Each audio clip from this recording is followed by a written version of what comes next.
tous et bienvenue dans votre émission Que faire, l'espace de réflexion et de réponse à vos préoccupations spirituelles, familiales et sociales. Nous sommes ravis de vous retrouver dans ce nouveau numéro et nous espérons que vous êtes comme toujours installés confortablement devant vos écrans. Sur ce plateau, nous recevons le pasteur Abraham et le pasteur Agrippa qui vont se présenter à nous à tour de rôle.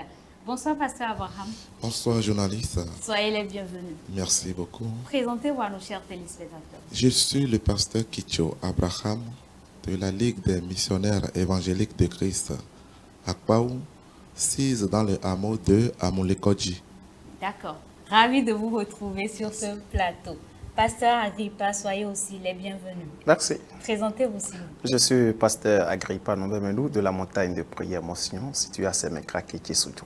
D'accord, soyez à nouveau les bienvenus. Merci. Ce soir, sur ce plateau, on parle d'un sujet un peu sensible. Bien. C'est sensible, mais c'est important. Déjà, on parle de faut-il exposer les fautes de nos enfants pour leur salut? Faut-il exposer les fautes de nos enfants pour leur salut? Déjà, qu'est-ce que le péché, selon la Bible? Ok, selon la Bible, si je vais me baser selon 1 Jean chapitre 3, le verset 4, la Bible déclare que quiconque pêche transgresse la loi. Alors, et si je vais aussi baser sur Jacques chapitre 4, le verset 17, Oui. la Bible déclare que celui qui sert faire ce qui est bien et qui ne le fait pas commet un péché. Alors, lorsque tu pratiques quelque chose qui n'est pas bon, c'est d'abord un péché. D'accord. On va aussi prendre votre avis, pasteur Abraham. Qu'est-ce que le péché selon la Bible? Selon la Bible, le péché, c'est la désobéissance à Dieu. C'est aussi ce qu'on doit faire, ce que nous faisons, ce que nous disons, ce que nous pensons contre la volonté de Dieu. C'est un péché. Comme dans le livre de Genèse chapitre 2, verset 15 et à 17, Dieu a donné les ordonnances à Adam et Ève, mais ils n'ont pas respecté et Dieu les a punis, Dieu les a pris comme coupables. Donc c'est du péché. D'accord. Est-ce que le péché d'un enfant est différent de celui d'un adulte? Non. Le péché d'un enfant ou d'un adulte, c'est un péché. Devant Dieu, c'est du péché. D'accord. Oui. Êtes-vous du même avis que le pasteur?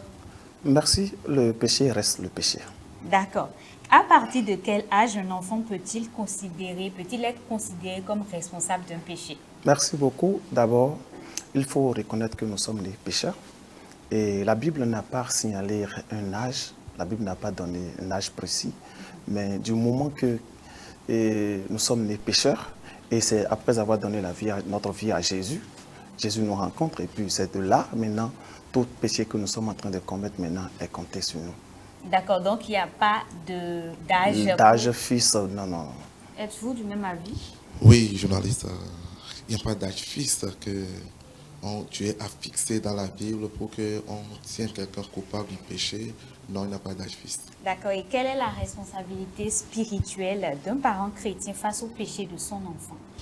Oui, la responsabilité spirituelle d'un chrétien par rapport d'un péché, par rapport à un enfant, et le chrétien doit éduquer l'enfant selon la parole de Dieu.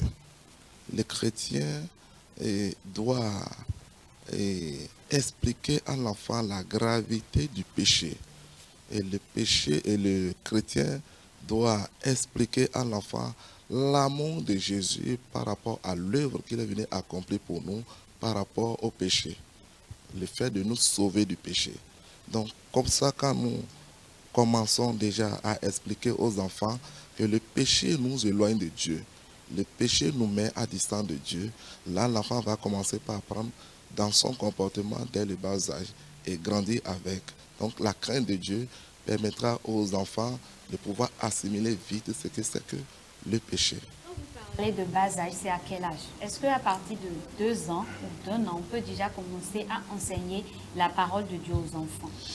Oui, c'est normal qu'on peut commencer par enseigner la parole de Dieu aux enfants dès le bas âge, mais à l'âge que l'enfant est conscient, on peut dire à partir de 7 ans. 7 ans, un enfant est conscient et il peut commencer par assimiler. Il peut commencer par assimiler les choses de Dieu. Donc, comme ça, quand vous l'apprenez dès ce bas âge, ça peut y aller. D'accord. Pasteur Agrippa, quelle est la responsabilité des parents face à un péché de leurs enfants? D'accord. D'abord, les parents doivent enseigner les enfants. Et selon Proverbe chapitre 22, le verset 6, la Bible déclare: instruis l'enfant selon la voie qu'il doit suivre. Donc, en tant que parents, nous avons le devoir d'enseigner les enfants, de les enseigner, de les encadrer, au fait, de les corriger aussi. D'accord. Est-ce que Dieu tient pour responsable les parents s'ils couvrent certaines fautes de leurs enfants? Bien sûr, oui. Ah bon? Il y a Oui. des exemples bibliques? Oui, bien sûr, il y a des exemples bibliques basant sur, et si je prends le cas de Samuel, si je rentre dans 2 Samuel chapitre 12, Dieu a envoyé Nathan pour confronter David. Et je vais parler aussi de Apocalypse chapitre 3, le verset 19. Il y a des cas dans la Bible où Dieu a frappé même le prophète au moment où ses enfants sont dans des erreurs et il n'arrive pas à les encadrer. D'accord. Pasteur Abraham, est-ce que Dieu tient pour responsable les parents lorsqu'ils couvrent des fautes de leurs enfants? Oui, Dieu tient coupable les parents parce que Dieu avait donné l'ordre. Il a dit, vous enseignez les enfants et corrigez les enfants. Dans le livre d'Éphésiens chapitre 6, à partir du verset 4, il a dit, vous devez corriger les enfants. Et il a dit aux enfants, obéissez à vos parents. Donc, Dieu a mis déjà un ordre sur nous. Et nous devrons donner cet ordre-là aux enfants. Si nous n'enseignons pas les enfants en ce sorte, donc le péché que les enfants font reviennent à nous, nous allons adosser leur péché. Donc, alors, il va falloir que nous tenons les enfants dans des enseignements afin qu'ils puissent comprendre. Par exemple, Élie, le sacrificateur, est dans la Bible, dans le livre de Samuel, et ses enfants ont péché. Et Dieu les a frappés. Dieu a frappé aussi le Père. Dieu a frappé eux tous. Donc Dieu, pour éviter tout cela, c'est à cause de ça que la Bible est là pour nous enseigner. Donc nous avons trouvé dedans comme enseignement, le parent doit pouvoir éduquer l'enfant selon les enseignements de la parole. D'accord. Et puisque vous avez dit un peu plus tôt que les enfants doivent être enseignés dès le bas âge, est-ce que les parents doivent prendre Dieu comme exemple pour éduquer leurs enfants? Oui. Les parents doivent prendre comme Dieu pour éduquer les enfants parce que Dieu a dit, il est écrit dans le livre d'Éphésiens chapitre 6 à partir du premier verset, il dit, enfants, obéissez à vos parents selon le Seigneur car cela est juste. C'est le premier commandement avec une promesse. C'est le premier commandement avec une promesse afin que tu sois heureux et que tu vives longtemps sur la terre. Donc c'est les ordonnances de Dieu. Donc ça revient à nous de pratiquer cela et d'apprendre à nos enfants de pouvoir comprendre ce qui est le péché et ce qui est les conséquences du péché. Vous croyez, non? Donc on doit faire comprendre à nos enfants que Dieu est le premier Père. C'est bien ça? Dieu est le premier Père. D'accord. Et on ne désobéit pas à Dieu. Dieu est le premier Père. Oui. Merci beaucoup. Dieu, peut-on prendre exemple sur Dieu pour enseigner ou pour éduquer nos enfants? Est-ce que Dieu peut remplacer le Père?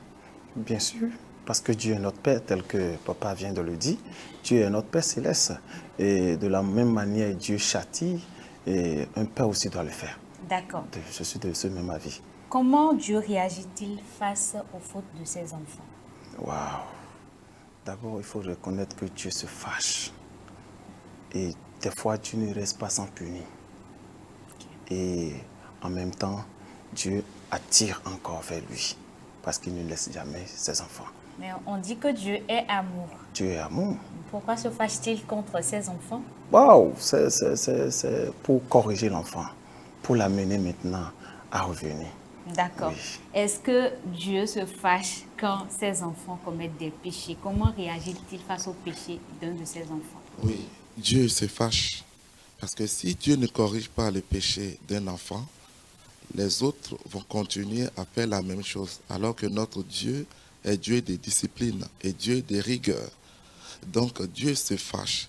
Dieu punit la faute, mais il pardonne le péché. Dieu punit la faute. Si Dieu ne punit pas la faute, les autres feront la même chose. Donc, si Dieu punit la faute, il enlève l'enfant, il enlève la folie de l'âme de l'enfant. Ok? C'est à cause de ça que Dieu punit. Quand Dieu punit tout de suite, l'enfant revient à lui-même. C'est pour l'épargner de la mort. Et dans quel cas Dieu punit les péchés de ses enfants? Est-ce qu'il faut vraiment une situation suffisamment grave ou bien il choisit, il fait ce qu'il veut? Voilà, on dit Dieu est miséricordieux. Donc Dieu va t'en avertir. Il va t'en avertir. Dieu nous avertit, Dieu nous parle d'une manière ou une autre. Il nous avertit beaucoup. Mais quand ça devient, ça dépasse et ça atteint sa colère, tu vas voir son châtiment sur toi. D'accord. C'est comme ça. Est-il biblique, de couvrir la faute de son enfant? Est-ce que c'est biblique? Je dirais non, ce n'est pas biblique. Cacher une faute peut sembler protéger, mais cela empêche la repentance et la réconciliation, c'est que la restauration de Dieu dans la vie de ce dernier. Quand faut-il pardonner une faute à quelqu'un? Quand faut-il pardonner? Lorsque la personne a un remords, lorsque l'enfant reconnaît maintenant que ce qu'il a fait, ce n'est pas bon. En ce moment-là, il faut qu'on le pardonne. Mais comment on sait que ce qu'il a comme remords est vraiment vrai? D'abord, il faut reconnaître que quelqu'un qui a un remords, on va sentir cela. D'abord, il reconnaît ses erreurs. Et à base de cela, on sait que bon, celui-ci maintenant, il reconnaît ses erreurs, il reconnaît ses fautes. Il sait que non, j'ai fait ci. Mais quelqu'un qui est dans l'erreur, mais qui ne reconnaît pas ses torts, qui ne reconnaît pas qu'il est en erreur, n'a pas de remords. Et vraiment, c'est un peu compliqué là. Est-ce que c'est pareil aussi avec Dieu? Quand un de ses enfants regrette son péché, il pardonne aussitôt? Rapidement même. D'accord. Lorsque tu vas vers lui. D'accord. Êtes-vous d'accord avec le pasteur Agrippa? Oui, je suis d'accord parce que Dieu a dit, si tu reconnais tes péchés, c'est de ma justice de te les pardonner. 1 Jean 1 à partir du verset 9. Il dit, si vous reconnaissez vos péchés, c'est de ma justice de vous les pardonner. Alors celui qui pêche est loin de Dieu. Mais celui qui reconnaît ses péchés revient à Dieu. Quand tu reconnais ton péché, tu fais la repentance, tu viens vers Dieu. Étant miséricordieux, il te reprend encore. D'accord. Il y a Proverbe 28, verset 13 qui dit « Celui qui cache ses transgressions ne prospère point ». Comment interprétez-vous ce verset? Oui. Les enfants, souvent, ils font des choses sur le plan social, comme spirituellement dans la maison. Il faut pouvoir leur montrer que ce qu'ils font n'est pas bon. Les enfants ont le cœur endurci et ils n'arrivent pas à avouer leurs transgressions. Et quand ils n'avouent pas cela, il faut les ramener à la raison. Et il faut pouvoir les ramener à la raison afin qu'ils sachent que ce qu'ils sont en train de faire est d'une gravité certaine. Donc, c'est à nous de ramener les enfants à la raison afin qu'ils puissent comprendre. D'accord. Oui.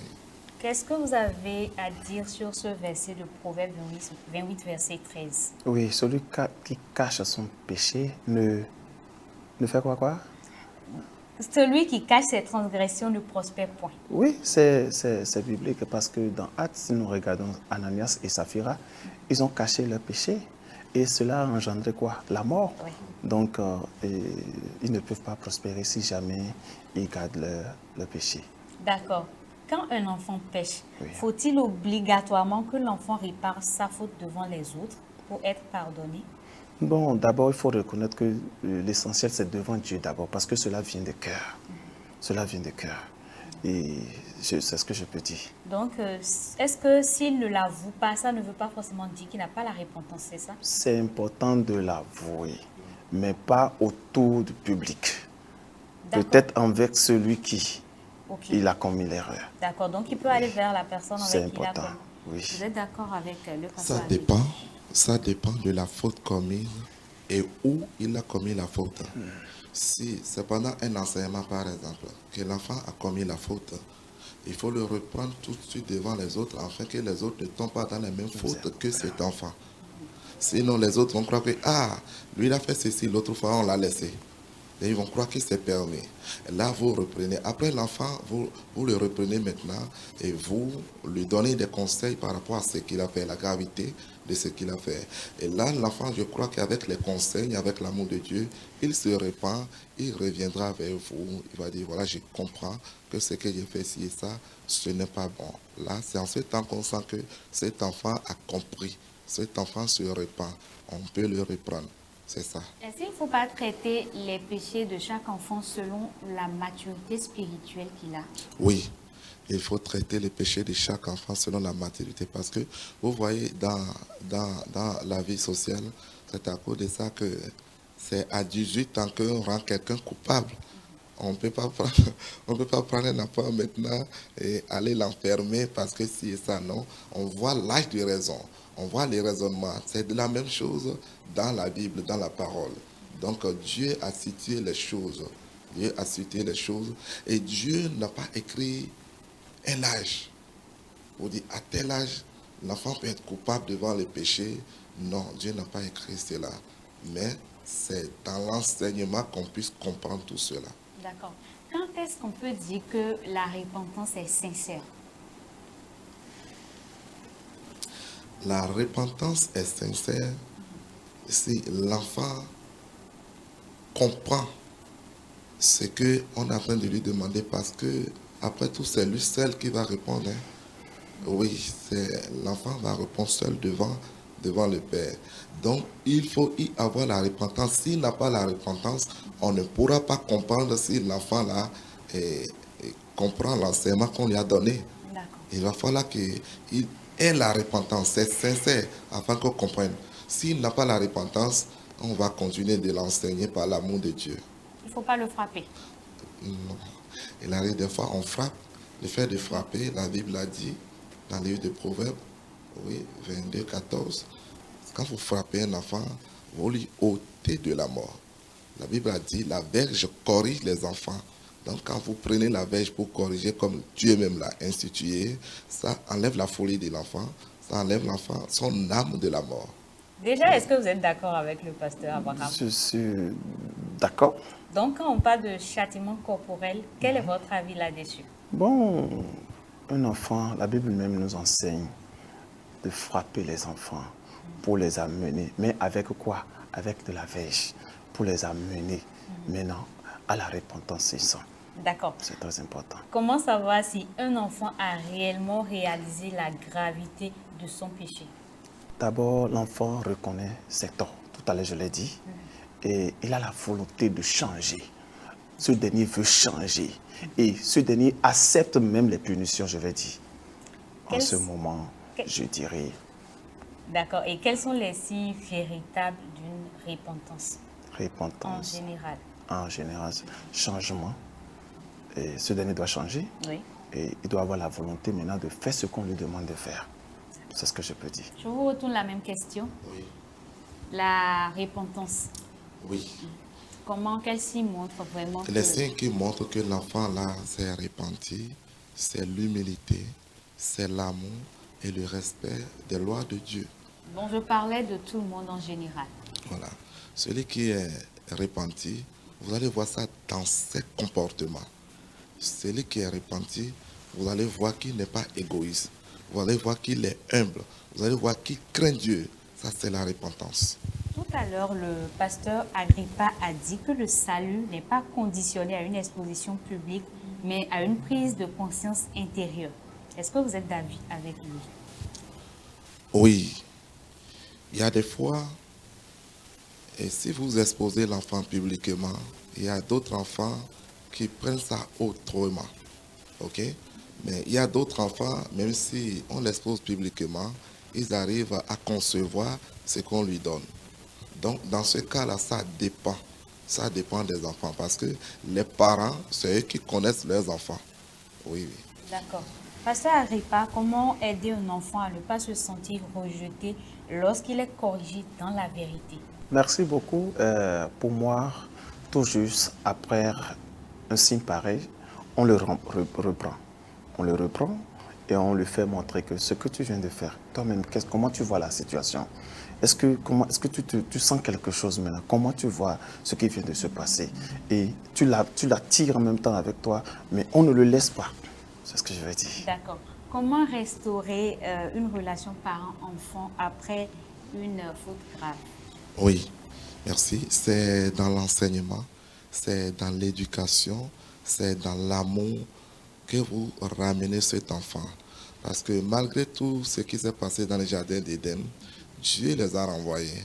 Mais après, Dieu nous a sauvés par son Fils Jésus-Christ en envoyant sur la terre afin de nous sauver du péché. Donc Dieu ne laisse pas.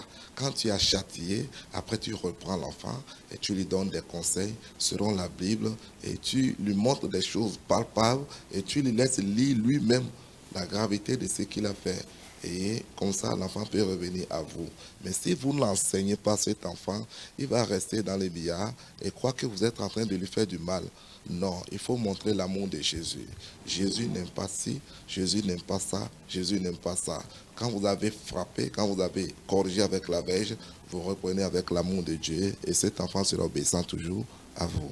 Je peux compléter, oui, complétez, tout en disant que le fait de lui parler avec l'amour, le fait de lui expliquer des raisons pour lesquelles il vient d'être corrigé, le fait aussi de prier avec lui, c'est très important. D'accord. Parlons de la responsabilité des parents, la responsabilité qui incombe aux parents.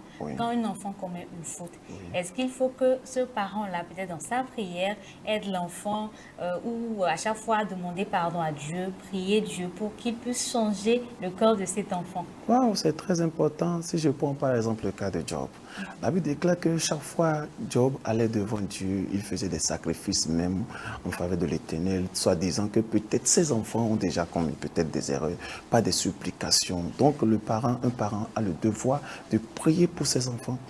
C'est très important. D'accord. Un parent a-t-il le devoir de prier pour ses enfants, pas forcément pour le bien-être, mais aussi pour le péché? Oui, c'est d'ailleurs le devoir des parents. Spirituellement, tu dois prier pour les enfants. C'est pour cela que nous sommes les parents biologiques. Vous devez prier. Prier pour les enfants sur le cas spirituel. Il y a beaucoup de choses. Il y a les démons qui peuvent utiliser ton enfant et te têtu contre toi. Donc, tu dois prier pour cet enfant-là, contre les esprits démoniaques, contre tout cela. Donc, si on n'intercède pas pour les enfants, on va croire que les enfants sont têtus eux-mêmes, alors que c'est d'autres esprits qui sont en possession avec les enfants. Raison pour laquelle nous devons prier pour ramener les enfants à l'ordre chaque fois. On doit intercéder pour eux, Dieu. Comme dans la Bible, comme le pasteur l'a dit tout à l'heure, à Job, les enfants sont partis fêter. Mais Job, craignant Dieu, dit, peut-être que mes enfants ont déjà fauté contre Dieu dans leur cœur. Peut-être que mes enfants ont déjà fauté contre Dieu dans leur cœur. Ainsi, lui va faire les sacrifices pour eux, lui va se mettre à genoux, lui va prier pour eux. Je crois que c'est un conseil pour tout le monde. Donc, un parent doit prier pour ses enfants, doit intercéder pour ses enfants, afin de protéger l'enfant, premièrement des esprits, deuxièmement des choses de ce monde, afin que l'enfant là soit heureux et qu'il puisse vivre avec vous. D'accord. Est-ce que les démons sont vraiment parfois à la base de certains péchés des enfants? Pas totalement. Pas totalement des démons. D'abord, il faut reconnaître que des enfants sont des fois agités, des fois par le désir, commettent des erreurs.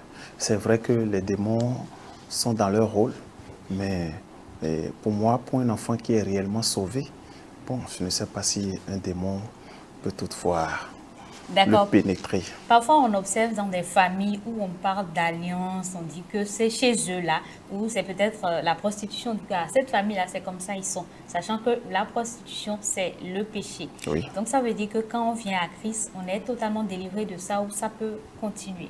D'accord. Je dirais d'abord, est-ce que ce dernier est sauvé?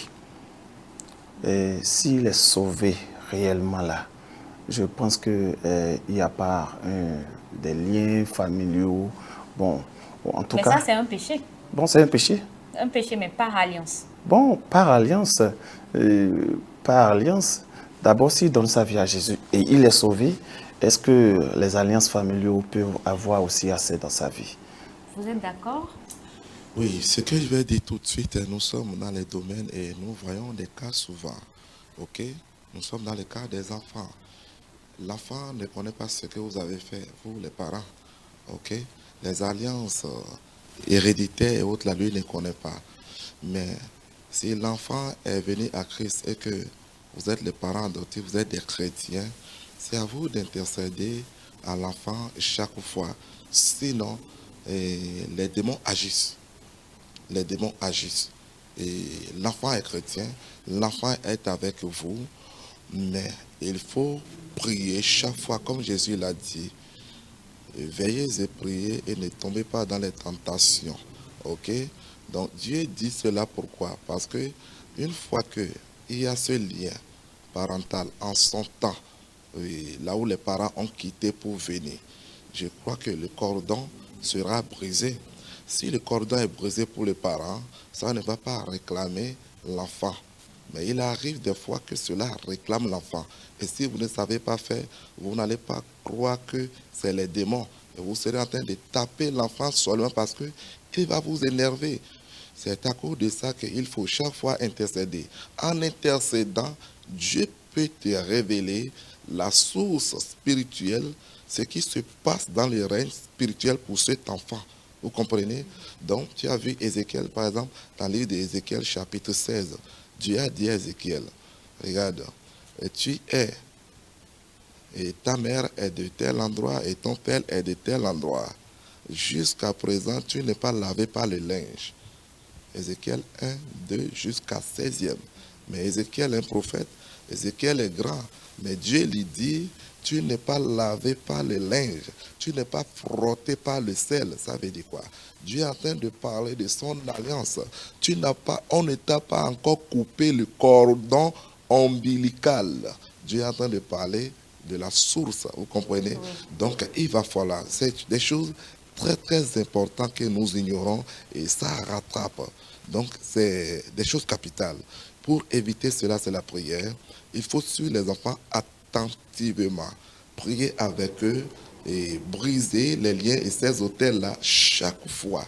Quand vous arrivez à finir, vous allez voir que vos enfants vivront dans la paix. Je parle dans les cas où les enfants sont récidivistes dans certaines choses spirituelles. Alors, il faut réfléchir en arrière. S'ils sont récidivistes dans ces choses-là, quand tu réfléchis et quand tu pries, tu intercèdes, Dieu peut vous révéler. Alors, quand Dieu révèle, il faut attaquer. Quand vous attaquez, vous récupérez l'enfant de ces liens ancestraux-là. D'accord, merci beaucoup. Pasteur Agrippa, quelles sont les choses essentielles qu'il faut faire pour bien éduquer son enfant afin qu'il ne tombe pas dans le péché? D'accord. D'abord, je pense qu'il faut l'enseigner, la parole de Dieu, l'apprendre aussi à prier pour lui, et là, ça peut aller. D'accord. Et vous avez quelque chose à y ajouter? Oui, il faut enseigner l'enfant déjà dans le bas âge.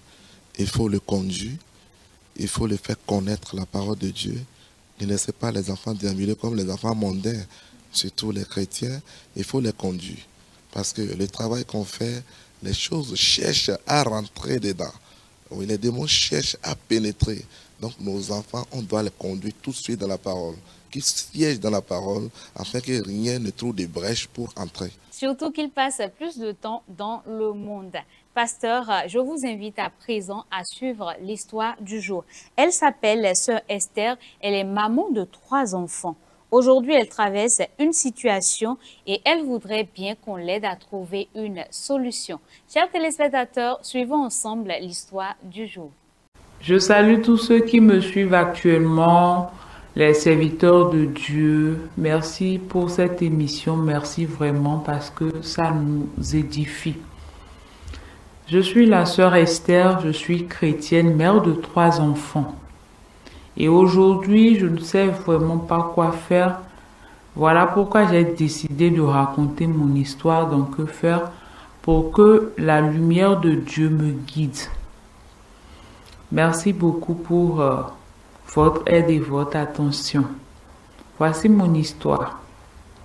Mon fils Junior a 17 ans, c'est un garçon intelligent, calme, pas forcément très pieux, mais il est respectueux. Il suit une formation actuellement dans un lycée Et puisque ce sont les vacances, grâce à un contact de l'église pour ne pas désapprendre, il a eu un stage dans une pharmacie. Tout allait bien avec lui jusqu'à ce que, il y a 2 semaines, j'ai retrouvé 40 000 francs dans son sac. Je rangeais sa chambre quand le sac est tombé et quand les sous sont tombés. Puisque c'est pas moi qui lui ai donné et puisque c'est pas son père, j'ai appelé mon fils, je l'ai interrogé. Il a d'abord nié et je lui ai mis beaucoup de pression. C'est là qu'il a fondu en larmes et il m'a avoué qu'il avait volé dans la caisse du boulot et que c'était la première fois qu'il en avait besoin pour acheter des baskets car ses amis se moquaient de lui au lycée. Alors, j'ai informé son père et j'étais anéantie, j'étais dévastée parce que je me suis demandé comment un enfant que j'ai élevé dans la crainte de Dieu peut-il faire ça? Avec son père, on s'est entendu et on l'a puni. Il s'est beaucoup excusé, il a demandé pardon pendant plusieurs jours. On l'a appelé, on lui a parlé, on lui a expliqué que c'était pas bien. Et il a dit qu'il avait compris. Mais depuis ce jour, moi je me demande, et s'il recommençait? Parce qu'il vit toujours avec ses amis. Je ne sais pas, mais je me demande si je dois le ramener à la pharmacie et le faire avouer. Mais dans ce cas, est-ce qu'il ne risque pas d'être renvoyé et sa réputation entachée? Ou bien je le couvre en espérant qu'il ait compris la leçon, ou il ramène simplement l'argent dans la caisse, ni vu ni connu, sans en parler à quelqu'un.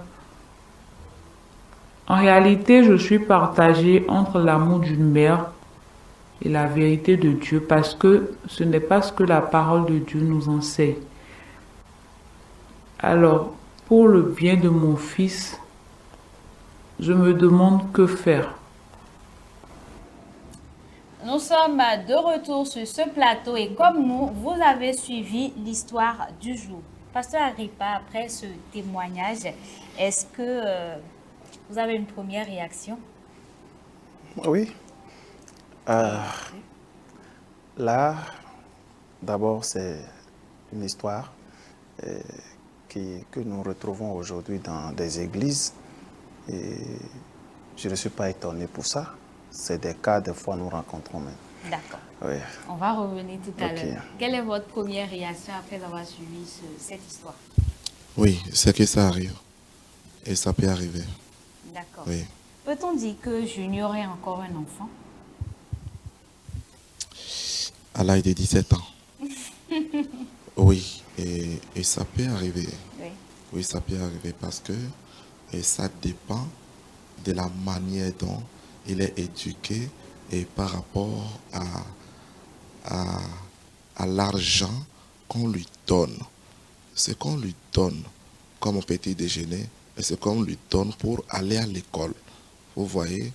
Et tout cela peut faire que dès qu'il a manqué de l'argent, peut-être qu'on lui donne et peut-être qu'il arrive un moment qu'on ne lui donne pas. À l'âge de 17 ans, il a commencé par envier des choses de ses camarades. Ce qui a fait que pendant sa formation, il allait piquer quelque chose de 40 000. Et puis après, il a avoué. Il a avoué cela. Donc, je peux tout de suite dire que c'est l'envie. Il a envié ses collègues, il a envié ses amis. Et il allait chercher l'argent pour régler ses besoins. Sinon, la sœur Esther disait tout à l'heure que ils n'ont pas vraiment, c'est pas comme s'ils étaient riches, mais quand même, il a ce qu'il faut pour évoluer. Oui, et ça peut arriver. Il faut demander qu'est-ce qui arrive à l'enfant. Qu'est-ce qui l'a poussé à faire cela? Je le disais tout à l'heure, qu'il faut intercéder pour les enfants. Si les enfants vivent du quotidien de leurs parents, il faut voir leur comportement. Est-ce que ce qu'on lui donne là, est-ce que ça lui suffit? Il faut tester cela. Quand l'enfant sort, il va à l'école.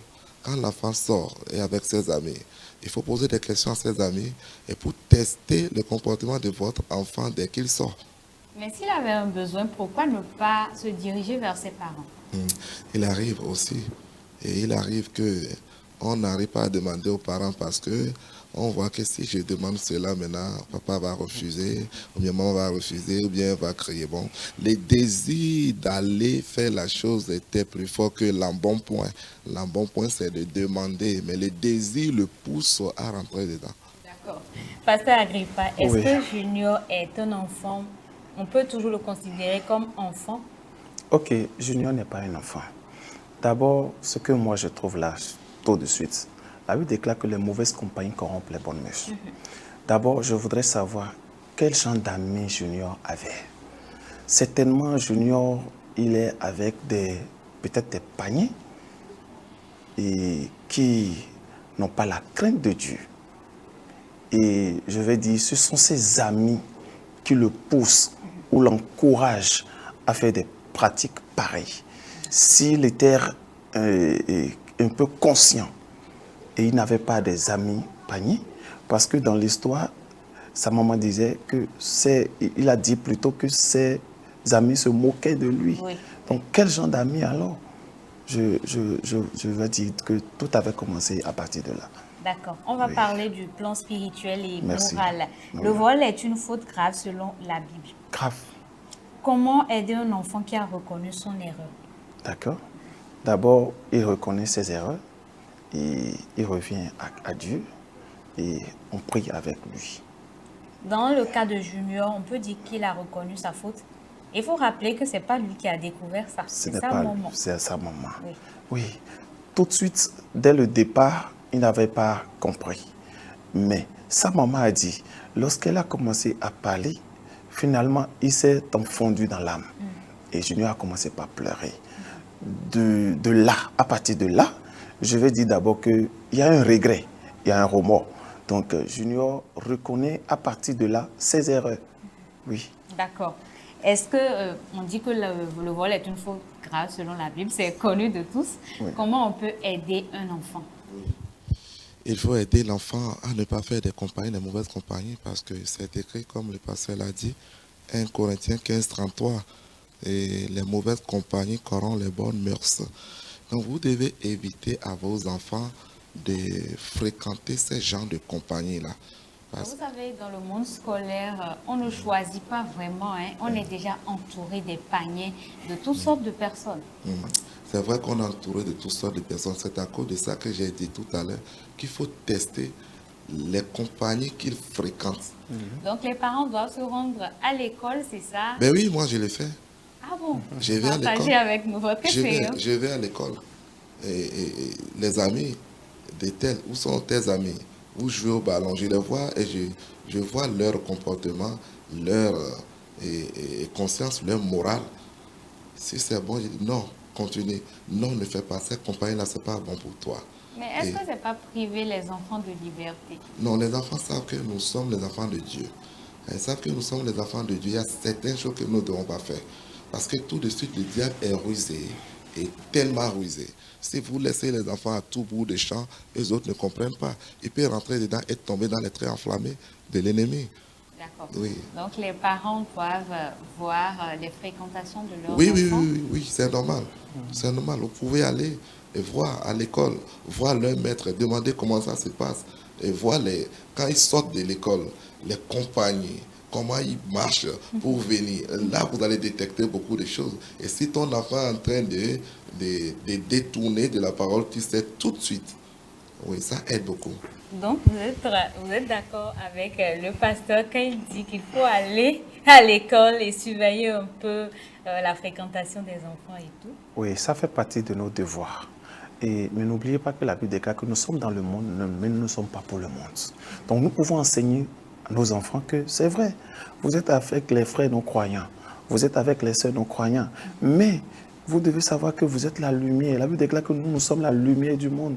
Et il n'y a pas de relation entre nous et les ténèbres. Donc nous devons enseigner aux enfants que oui, même si vous êtes dans le monde, vous n'êtes pas pour le monde. C'est très important. D'accord. En tant que parents, devons-nous absolument faire éclater la vérité devant la personne en face de qui ou envers qui nous avons commis le péché, ou faut-il juste avoir recours à Dieu et demander pardon? C'est important. D'accord. Aller vers Dieu. Vers Dieu, Oui. sans oublier aussi la personne. Ah d'accord. Donc les deux doivent se faire. Oui, les deux doivent se faire. Vous êtes d'accord avec le pasteur Agrippa? Aller vers Dieu, c'est spirituel. Aller vers l'autre, c'est physique. Vous devez aller vers l'autre parce que Dieu a dit, pardonnez nos offenses comme nous pardonnons aussi à ceux qui nous ont offensés.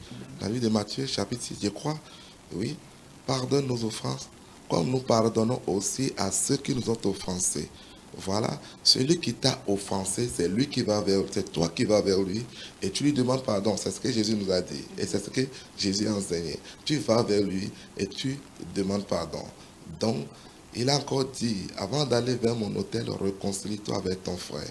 Donc, comme ça, là, je crois que tu ne peux pas garder le péché, aller vers Dieu. Si on ne le fait pas, y a-t-il une sanction? Non, si tu ne le fais pas, c'est que tu gardes encore tes péchés. Tu dois te répandre avec celui que tu as offensé avant d'aller vers Dieu. D'accord. Oui. Est-ce que le pardon suffit pour la réparation de tout péché? Le pardon seul ne suffit pas. D'accord.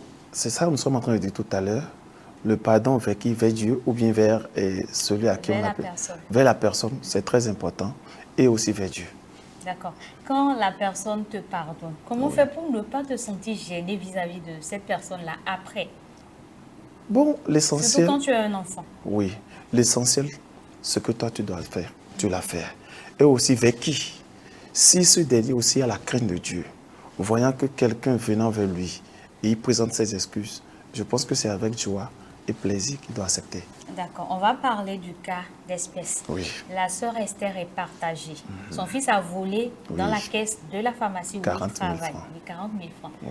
Que doit-il faire? Est-ce qu'il faut qu'il aille retourner les 40 000 dans la caisse sans informer quelqu'un, ou doit-il aller voir son supérieur et lui dire « Ah, j'ai commis une telle faute, pardonnez-moi, je regrette, c'est pourquoi je reviens le faire ». Bon, il est bon de le dire à son patron, parce que avec le temps, certainement, le constat est fait déjà, peut-être au boulot. Donc, quant à moi, je vais dire, pour que le pardon soit sincère, il faut que Junior va vers son patron et lui dit la manière dont les choses se sont passées. D'accord, mais et si le constat n'a pas été fait? Même si le constat n'a pas été fait, je lui dirais simplement d'aller présenter ses excuses. D'accord. Est-ce que Junior doit aller voir son supérieur ou doit-il directement aller vers la caisse et déposer les sous? Merci. Et Dieu voit tout. Dieu sonde les cœurs et les reins. Il doit aller et chez son patron et avouer, relater tout et déposer. Le patron le pardonne, Dieu le pardonne. Merci. Mais en ce temps-ci, même le patron ne le pardonne pas. Dieu l'a déjà pardonné parce que lui, c'est le cœur qui lit. Si Junior se répand et aller avouer les fautes, c'est fini. Le reste, c'est Dieu. Mais on risque de le renvoyer. Oui, Dieu n'est pas faux. Dieu est vrai. Ça, c'est la justice de Dieu. Si on le renvoie à cause de cela, ça veut dire qu'en son temps là-bas n'est pas bon pour cet enfant-là. Non, mais c'est sa faute. C'est de sa faute s'il a commis ce crime. Il a commis un crime, non? Maintenant, il a reconnu. Il s'est repenti. Mais là, on va dire que c'est de sa faute. C'est les choses pour lesquelles on ne peut pas mettre cet enfant à vue de tout le monde. Cet enfant va se repentir, il se repent, il va voir et il y remet. S'il remet, si les gens là sont aussi de cœur, oui, ils peuvent le reprendre. Moi, je suis à la place de la personne, je vais le reprendre. C'est mieux, je vais le reprendre pour donner des exemples aux autres. Mais si je le renvoie, celui que tu vas prendre, peut-être qu'il est pire que Junior, on ne sait pas. Voilà. D'accord. Êtes-vous d'accord avec le pasteur Abraham? Oui, les actes, oui, c'est très important. Même si on le renvoie, Dieu va faire de miracles. Mais sa réputation risque d'être entachée parce que demain, si ce même patron-là, s'il ne pardonnait pas et qu'il se retrouvait dans une autre entreprise, on risque de dire, ah, c'est celui-là que tu as recruté, c'est un voleur, hein. Il est tel, hein, il est tel. On peut le dire et ça risque d'agir sur lui dans le futur. Bon, ça, c'est pas un problème. Mais l'essentiel est faire. Donc, l'essentiel, c'est d'avouer, C'est d'avouer son péché, quelles que soient les conditions. quelles que soient les conditions. Vous êtes sûr? C'est très important. Et pour moi, en tant que, si c'est un bon patron, comme tel que le pasteur vient de le dire, il ne va même pas gâter sa réputation. D'accord. Il ne va même pas gâter sa réputation. Ça peut être à l'interne. Est-ce que la Bible dit quelque chose dans un cas comme celui-ci? Bon, je dirais beaucoup de choses. On peut avoir un exemple? Bon, beaucoup d'exemples. Hein. Qu'est-ce Si qu'il a ton fait? frère a péché contre toi, va et reprends-le avec toi. C'est très important. D'accord. Et si vous avez un conseil à l'endroit du patron, ce Oui. serait lequel? Peut-être qu'il nous suit actuellement aussi et qu'il sera bientôt au courant de cette affaire. Oui. Qu'est-ce que vous avez à dire à son endroit? Qu'est-ce que vous avez à lui conseiller?